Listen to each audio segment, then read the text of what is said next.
வணக்கம் மக்களே.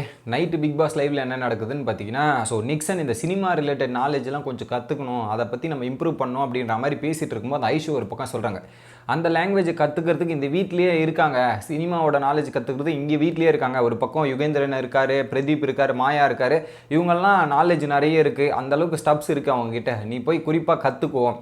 இதெல்லாம் நீ இந்த கேமை விட்டுட்டு தனியாக போயிட்டு அவங்கள கேமை தவிர்த்து அந்த ஒரு விஷயங்கள்லாம் பேசினேன்னா உனக்கு நாலேஜ் கிடைக்கும். ஒவ்வொரு ஃபீல்டு அவர் கேட்டேன்னா சாங்கு, யுகேந்திரன் கேட்டால் சாங்கு, பிரதீப்பை கேட்டேன்னா அவருடைய அந்த டைரக்ஷனில் நடிப்பில் அந்த மாதிரி விஷயங்கள் கிடைக்கும். மாயாவை கேட்டீங்கன்னா அவங்க ஒரு சைட் பண்ணுறாங்களே அந்த மாதிரி விஷயங்கள்லாம் உனக்கு கிடைக்கிறதுக்கான வாய்ப்பு இருக்குது, நிறைய லேர்னிங் பண்ணிக்கலாம், சூப்பராக இருக்கும் அப்படின்ற மாதிரி சொல்கிறாங்க. குறிப்பாக பிரதீப்லாம் வந்து வேறு லெவலான ஒரு ஸ்டஃப் நாலேஜ் அதிகமாக இருக்குது அவர்கிட்ட.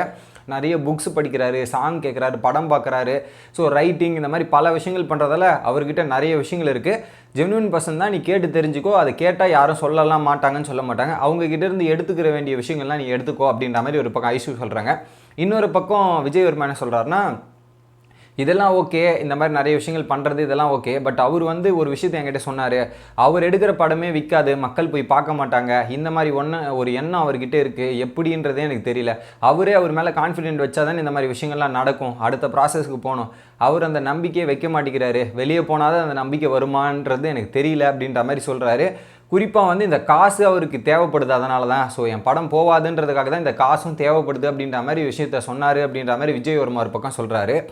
ஆனால் ஐஷு சொல்கிறாங்க, கண்டிப்பாக இந்த சீசனோட டைட்டில் வின்னர் அவராக இருக்கிறதுக்கான வாய்ப்பு அதிகமாக இருக்குது. குறிப்பாக வந்து அவர் இந்த கேம் விளையாடுறது இதெல்லாம் ஓகே, பட் அதில் வந்து அவர் பேசுகிற விதங்கள் இருக்குது பார்த்தீங்களா, ஒரு சில லூஸ் டாக்ஸு, ஒரு சில விஷயங்கள் வந்து வாயில் விட்டுறாரு பார்த்தீங்களா, அது மட்டும் தான் அது தவறாக இருக்குது. அதை மட்டும் கொஞ்சம் மாற்றிட்டாருன்னா இந்த கேமில் வேறு லெவலாக எடுத்துகிட்டு போவார், கண்டிப்பாக டைட்டில் வின் பண்ணுறதுக்கான வாய்ப்பு கூட இருக்குது அப்படின்ற மாதிரி ஐஷு ஒரு பக்கம் ஓப்பனாக சொல்கிறாங்க. நீங்கள் என்ன நினைக்கிறீங்க மக்களே? இப்போயே 2வது வாரம் தான் போகுது, இன்னும் 2வது வாரம் முடிச்சுட்டு 3வது வாரம் கூட போய் முடியல, அதுங்காட்டியுமே டைட்டில் வின்னர் பிரதீப்ன்ற அளவுக்கு போயிருக்கு. உங்களோட கருத்து என்ன அப்படின்றத மட்டும் கமெண்ட்டில் போட்டுருங்க.